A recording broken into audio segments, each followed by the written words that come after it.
তৌহিদ আফ্রিদির একটি কলে ডিবি অফিসের মধ্যে ধরে নিয়ে আমাকে 1 ঘন্টা নির্মম ভাবে পিটায় এবং সেদিন আমি ভিতর থেকে মরে যাই এবং আমাকে বলা হয় যদি এই ঘটনা আমি কাউকে বলি তাহলে আমাকে তারা গুম করে দিবে। আমার অপরাধ ছিল শুধু তাকে নিয়ে একটা ভিডিও বানানো, যে ভিডিওর মধ্যে আমি কিছু সত্য তথ্য তুলে ধরেছিলাম যেটা তৌহিদ আফ্রিদির পক্ষেই ছিল। তারপরও সে বুঝতে পারে নাই, আমাকে নিয়ে ডিবি অফিস এমন ভাবে পিটাইছে যে আমি 2 মাস ভাই চেয়ারের মধ্যে বসতে পারি নাই। বন্দুকের বাড়ির আঘাতে আমার এক চোখ ফুলে যায়, কালো হয়ে থাকে, আমি চোখ দিয়ে ভালো করে দেখতে পারি নাই। সেদিনের পর থেকে এই পর্যন্ত আমি স্ট্রংলি প্রতিবাদ করতে পারি নাই। আমি ভিতর থেকে অনেক আগেই চুপ হয়ে যায়। সেদিন বুঝতে পারি যে পুলিশ কিভাবে টাকার কাছে বিক্রি হয়ে যায়। মাত্র কিছু টাকার জন্য আমাকে নিয়ে তারা এমন ভাবে পিটায় যেটা কখনো আপনি কল্পনা করতে পারবেন না। আজ এই ঘটনার প্রায় 2.5 বছর কেটে গেছে ভাই। এক এক করে সবাই মুখ খোলা শুরু করছে, কাদের কাদের সাথে এরকম কাজ করছে। এখন সবাই সব সত্যটা বলে দিচ্ছে। কথায় আছে না, আল্লাহ ছাড় দেয় তবে ছেড়ে দেয় না। আমি তৌহিদ আফ্রিদিকে মাফ করে দিছি, কিন্তু আল্লাহ তাআলা কিন্তু মাফ করে নাই। আজ থেকে 2.5 বছর আগে আমি তৌহিদ আফ্রিদিকে নিয়ে একটা ভিডিও বানাই,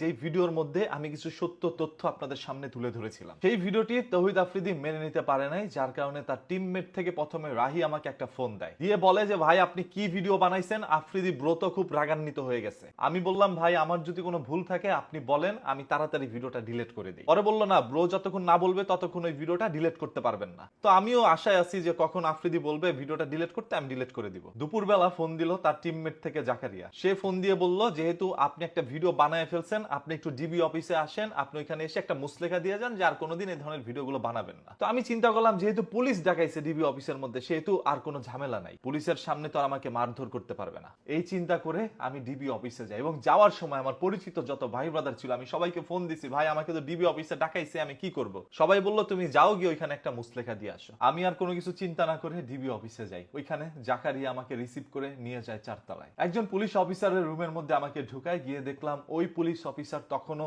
তৌহিদ আফ্রিদির সাথে ভিডিও কলে কথা বলছিল। আমি যাওয়া মাত্রই সে ক্যামেরাটা ঘুরিয়ে বলল এটা কি সেই মালটা না? পরে তৌহিদ আফ্রিদি বলল হ্যাঁ। আর কোনো দেরি না করে তাড়াহুড়া করে আমার পিছন দিকে হাতটা নিয়ে হ্যান্ডকাপ পরায়, মাথার মধ্যে একটি কালো টুপি পরিয়ে দেয়। এর পরবর্তীতে জিজ্ঞেস করা হয় কেন তুই ওকে নিয়ে ভিডিওটা বানিয়েছিস? আমি শুধু বিশ্লেষণ করতে নিলাম, সাথে সাথে ভাই আমাকে ধরে এলো পাথারি লাঠি দিয়ে আঘাত করতে থাকে। আমার পিছন সাইডে একই জায়গায় প্রায় 10 থেকে 20টা তারা বাড়ি মারে। আমার হাতে যেহেতু হ্যান্ডকাপ পরানো, আমি সেই ব্যথা স্থানে হাতও দিতে পারছিলাম না, শুধু ছটফট করে কাঁপাকাঁপি করছিলাম। এক পর্যায়ে পিছনে আমার পায়ের দিকে তারা বাড়ি মারে, তারপর আমি মাটিতে লুটিয়ে পড়ি। তারপরেও তারা প্রায় 2-3 জন আমাকে আঘাত করতে থাকে। অন্যদিকে জাকারিয়া তখনও ভিডিও কলে তৌহিদ আফ্রিদির সাথে কথা বলছিল, মেসেজ করে বলছিল বারবার যে ভাই এক্সট্রিম হয়ে যাচ্ছে, আপনি যা চাচ্ছেন তার চাইতে এক্সট্রিম হয়ে যাচ্ছে। অনেকভাবে তাকে বোঝানোর চেষ্টা করে, তবে তারপরও পুলিশ অফিসার মানে নাই। সে আমাকে আঘাত করতে থাকে এবং এক পর্যায়ে অন্য একটি রুমের মধ্যে আমাকে নিয়ে যায়। নিয়ে যাওয়া অবস্থায় বলছিল ওকে গুম করে দিব, একটা বস্তা রেডি কর, ওকে বস্তার মধ্যে ভরে কোথাও নিয়ে ফেলে দিয়ে আসবো। আমি তখন প্রচন্ড পরিমাণ ভয় পাই। পরে অন্য একটি রুমের মধ্যে নিয়ে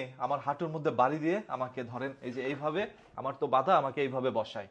তো এইভাবে বসে বলতেছে সরি বল, সরি বল, তৌহিদ আফ্রিদিকে সরি বল। তখন আমি ভিডিও কলের মধ্যে তৌহিদ আফ্রিদিকে সরি বলা শুরু করলাম, আমি মাপ চাওয়া শুরু করলাম। যেহেতু আমার চোখ বাঁধা, আমি কিছু দেখতেছিলাম না যে কোথায় আমাকে নিয়ে যাওয়া হচ্ছে, আমি কোথায় বসে কি বলছি আমি কিচ্ছু জানি না। শুধু আমি এইভাবে বসেছিলাম মাটির মধ্যে, বসে বসে বলতেছি ভাই আমাকে মাফ করে দেন, ভাই যা করছি জীবনে অনেক বড় ভুল করছি, আর কোনোদিন আমি ভিডিও বানাবো না। এবং আমাকে একরকম বলা হয় যে আর কোনোদিন আমি যেন কোনো ভিডিও টিডিও না বানাই। তো যে পুলিশ আমার শরীরের মধ্যে আঘাত করছিল উনার নামও ছিল সায়েম। উনি আমাকে বলতেছে যে 10-20 হাজার টাকা দে, তাহলে তোর মাইটটা একটু কম হবে। তো আমি তখন বললাম যে ভাই আমার কাছে তো টাকা পয়সা নাই, আমি কিভাবে টাকা পয়সা দিব? আমি কিছু পরিমাণ টাকা অনলাইন থেকে ইনকাম করি, সেটা দিয়ে কোনোভাবে চলি। তখন বললো যে ফকিন্নির বাচ্চা, এটা বলে আমার মানে পিস্তল দিয়ে মারছে না কি দিয়ে মারছে আমি জানি না, তো আমার চোখের এখানে মারে এবং চোখটা কিছুদিন এরকম কালো হয়ে এরকম বন্ধ হয়ে থাকে। মানে ওই অনুভূতি আমার সাথে যেটা ঘটছে, প্রায় 1 ঘন্টা আমার উপর এরকম নির্মমতা চালানো হয়। এবং এসে আমি যখন কান্না করছিলাম, যে হাতে পায়ে আমার পুরো শরীরের মধ্যে ব্যথা, আমি কান্না করছি, তখন এসে আমাকে মুসলেখা দেওয়াচ্ছে। মানে আমার চোখ থেকে পানি ঝরছে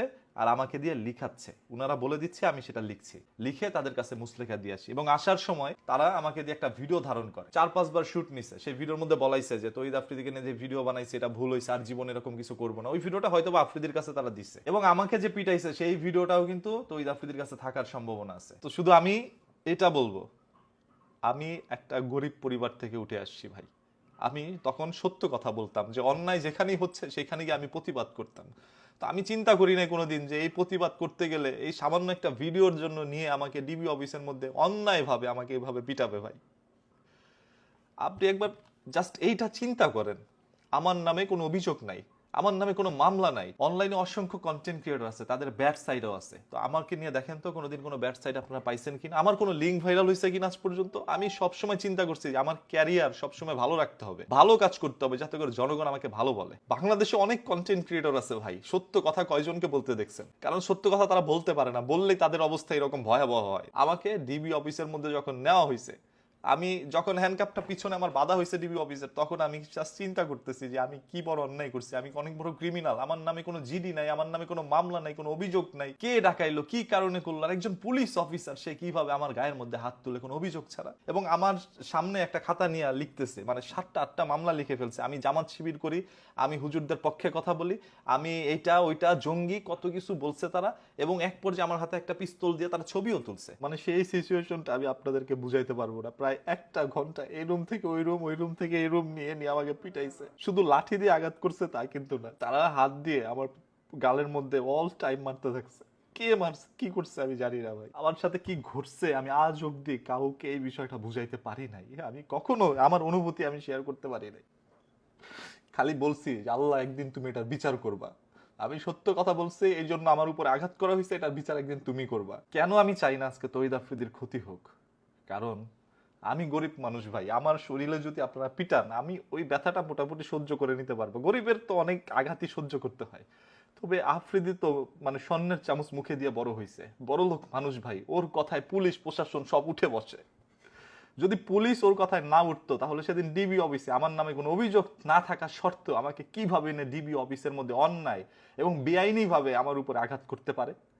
এই মিন্টুর ডিবি অফিসের মধ্যে ভাই, আমার বাড়ি থেকে বেশি দূরে না, এইখানে নিয়ে একজন পুলিশ সদস্য, শুধু একজন নয়, এখানে 4-5 জন পুলিশ সদস্য ছিল, তারা নিয়ে আমার সাথে এই আচরণটা করছে ভাই। পুলিশের প্রতি যে আমার একটা সম্মান ভালোবাসার জায়গা, এইটা ওই দিন নষ্ট হয়ে যায় যেদিন আমি দেখলাম টাকার কাছে বাংলাদেশের পুলিশ বিক্রি হচ্ছে, এবং সেটা আমার চোখের সামনে।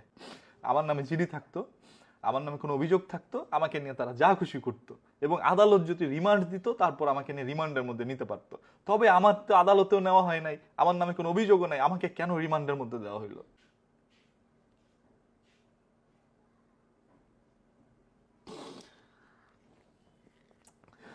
এরপরে প্রায় 1 মাস কেটে যায়।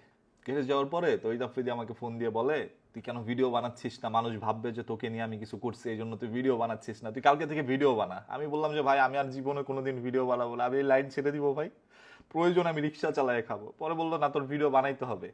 এর পরবর্তীতে এসে আমি ভিডিও বানাইলাম। একদিন তহিদ আফ্রিদি আমাকে ফোন দেয়, দিয়ে বলে যে তুই আমার বাসায় আয়, তোর সাথে কথা আছে।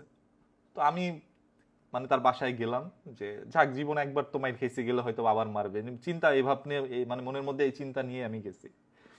তো তার বাসায় যাওয়ার পরে সে আমার সাথে বসে প্রায় 1 ঘন্টা, তার বারান্দার মধ্যে বাসায় বসে আমার সাথে কথা বলে গুলশান 2-এর মধ্যে। তো সেইখানে অনেক কথার মাঝখানে বুঝতে পারলাম যে না, সে অনুতপ্ত খুব। এর পরবর্তীতে তার রুমের মধ্যে আমাকে, তার বেডরুমে আমাকে নিয়ে যায়, নিয়ে ওইখানে ভালোভাবে আচার আচরণ করে। তার সাথে আমার একটা ভিডিও আছে, একটা ছবিও আছে। তো চিন্তা করলাম যেহেতু ছেলেটা অনুতপ্ত, সেহেতু মন থেকে আমি তাকে ক্ষমা করে দিই। হ্যাঁ, আমি তাকে আমার মন থেকে সেদিনই ক্ষমা করে দিছি। এরপরে তহিদ আফ্রিদির সাথে মাঝে মাঝে আমার কথা হইতো। সে আমাকে সবসময় বলতো যে তোমার কোনো বিপদ, তুমি কি কোনো কষ্টে আছো, তোমার কি টাকা পয়সার দরকার, মানে কি প্রবলেম তোমার, তুমি আমাকে বলো, আমি তোমাকে সাহায্য করতে চাই। মানে আমি কোনোদিন তার কাছে সাহায্য চাইনি, এবং আল্লাহ তাআলাকে বলছি, আল্লাহ তুমি আমাকে এমন কোনো বিপদ দিও না যাতে করে তহিদ আফ্রিদির কাছে গিয়ে আমার সাহায্য চাইতে হয়। আমি এটা বলবো যে তহিদ আফ্রিদি অনুতপ্ত হয়েছিল, এবং পরবর্তীতে তার সাথে যখন আমি মিলে যাই, তারপর থেকে সে আমার অনেক উপকার করতে চেয়েছে। কারণ সে আমার সাথে আর কোনোদিন কোনো দুর্ব্যবহার করে নাই, কোনো ক্ষতিও করার চেষ্টা করে নাই, সবসময় উপকার করার চেষ্টা করছিল। তো একজন মানুষের যখন টাকা পয়সা হয় বা ক্ষমতা থাকে, সেটার অপব্যবহার যখন করে, তখন আল্লাহ তাআলা সহ্য করে না, আর সেটার বিচার একদিন আল্লাহই করে, যেটা আপনারা দেখতে পাচ্ছেন ভাই। এই যে তহিদ আফ্রিদিকে যে গ্রেপ্তার করা হয়েছে, বা তার বাবাকে যে গ্রেপ্তার করা হয়েছে, আমি বুকে হাত দিয়ে বলতে পারি এটা শুধুমাত্রই তারা ডিসিপ্লিন দেখাইছে, যে গ্রেপ্তার করতে হবে এই জন্য করছে। এই 2 দিন পরে তহিদ আফ্রিদি আবার ফেরত আসবে, এসে তার আগের জায়গায় বসবে। এখন বিএনপি আসুক, আওয়ামী লীগ আসুক, এনসিপি আসুক, বা যে কোনো দল ক্ষমতায় আসুক না কেন, আফ্রিদির ক্ষমতা সেম আগের জায়গায় যাবে। এবং সে যদি পরিবর্তন না হয়ে আসে, সে যদি চায় যে এই সকল কন্টেন্ট ক্রিয়েটরদেরকে আবার ধরে নিয়ে আসবো যারা আমার বিপক্ষে কথা বলছে, সেটা তার দ্বারা সম্ভব, এবং আবারও হয়তো আমাদেরকে ধরে নিয়ে যাবে। পরবর্তীতে এই মুখ খোলা সাহসটুকু আর কোনোদিন আমরা নাও পাইতে পারি। এটাই সত্য কথা ভাই। এই বড়লোকদের সাথে কোনোদিন আমরা ফকিন্নি গরিব এরা কোনোদিন পারবে না। টাকাওয়ালার সাথে টাকাওয়ালারাই পারে। আমি ছোটবেলা থেকে কখনো গ্যাঞ্জাম মারামারি পছন্দ করি নাই, তবে এই প্রথম জীবনে কেউ একজন আমাকে নিয়ে এরকম ভাবে পিটায়। আমি সেই পুলিশ অফিসারের নামটা এখন মনে করতে পারতেছি না, সেই রকম একটি কাজ করেছে। এরকম তার বিরুদ্ধে আরো অনেক অভিযোগ আছে যে তহিদ আফ্রিদির ফোন কলেই সেই রকম কাজ আরো করেছে। তো এই পুলিশ অফিসার গুলো যদি টাকা খেয়ে মানুষের উপর এরকম অন্যায় অত্যাচার করে, এবং সে জানে এটা একটা বেআইনি কাজ, যে এই ছেলেটাকে আমি ডিবি অফিসের ডাকায় যে পিটাচ্ছি এটা একটা বেআইনি কাজ, এই বেআইনি কাজটা করার ফলে এটা যদি সে গিয়ে প্রকাশ করে তাহলে আমার চাকরিও যাইতে পারে, আমার বিরুদ্ধে মামলা হইতে পারে। তবে তৎকালীন সরকার হয়তো বা কিছুই করতো না, বরংস তারা আমাকে নিয়ে গুম করে দিত। যেটা মুখ দিয়ে বলছে এটা বাস্তবে করতো। আপনি জানেন এই কথাটা আমি কতবার বলতে চাইছি। আমার তহিদ আফ্রিদির উপরে কোনো ক্ষোভ নাই ভাই, আল্লাহর কসম করে বলতেছি, আমার তার উপরে কোনো ক্ষোভ নাই। আমি শুধু সেই পুলিশের কথাটাই আপনাদের সামনে বলতে চেয়েছিলাম যে আমার উপরে অন্যায় অত্যাচার করেছে। একজন মানুষ আপনাকে টাকা দিছে, আপনি টাকা খাইছেন, আমাকে নিয়ে দুইটা থাপ্পড় দিতে পারতেন, তবে আমাকে কি করলেন আপনারা? এক সময় বলে যে সে আমার পুরুষঙ্গ কেটে দিবে যাতে করে আমি আর কোনোদিন আমার বউর সাথে সহবাসও করতে না পারি। এবং যে খারাপ গালিগুলো তারা দিছে, মানে একটা ভালো কথা তারা বলে না, শুধু গালির উপরে আমার রাখছে 1 ঘন্টা। এত মানে একজন পুলিশ কর্মকর্তা এত খারাপ গালি দিতে পারে, আপনারা সেটা কোনো ধারণা আপনাদের নাই। আমি কোনোদিন এই সকল কথাগুলো বলি নাই, কারণ আমাকে সবসময় আমার পরিবার, মা বাবা চুপ করে রাখছে যে দেখ তোর কিছু হইলে আমরা তোকে বাঁচাই আনতে পারবো না, ওই সামর্থ্য আমাদের নাই। আমার মা বাবা সবসময় আমাকে নিয়ে ভয় পায়। এখন পর্যন্ত আমি যদি রাস্তার মধ্যে বেরোই তাহলে বারবার ফোন দেয় যে কি হয়েছে, এত রাত হইতাছে কেন, দেরি হইতাছে কেন, কারণ ভাবে আবার উনি ধরে নিয়ে গেছে ডিবি অফিসে আমাকে। আমি যেদিন বাসার মধ্যে আসি আমার এই চোখ বন্ধ, আমার 2 গাল লাল হয়ে আছে, হাতের আঙুলগুলো বসে আছে, এবং আমার যে পিছন সাইডে মানে কিভাবে বলবো আপনাদের, পুরো এই সাইড আমি চেয়ারও বসতে পারি নাই ভাই। আমি প্রায় 2টা মাস চেয়ারে বসতে পারি নাই। এখন অব্দি আমার নাক দিয়ে ব্লিডিং হয়। আপনারা জানেন কয়দিন পর পর আমি ভিডিও করে বলি যে ভাই আমার নাক দিয়ে রক্ত পড়ে। কই থেকে পড়ে? এইখানেই তো তারা মারছে ভাই। তহিদ আফ্রিদি পরবর্তীতে তার অনুতপ্ততা প্রকাশ করেছে এবং তিনি বলেছিল যে তার ভুল হয়েছে। সো আমি মন থেকে তাকে ক্ষমা করে দিই এবং তার সাথে আমার একটা ভালো আন্ডারস্ট্যান্ডিং হয়। পরবর্তীতে আমি তার ভালো কিছু কাজের দিকগুলো ভিডিওর মাধ্যমে প্রকাশ করি মানুষের সামনে। মন থেকেই করি যে ছেলেটাকে আমার ভালো লাগছে, সে অনুতপ্ত। একজন মানুষ ভুল করে যখন সে ভুল স্বীকার করে সেটা হচ্ছে বড় বিষয়। তো আজকে তার এই দুর্দিনে এসে আমি তাকে লাথি মারবো, মানে ওই যে হাতি গর্ত পড়লে পিঁপড়া এসে লাথি মারে, আমি ওরকম ছেলে না।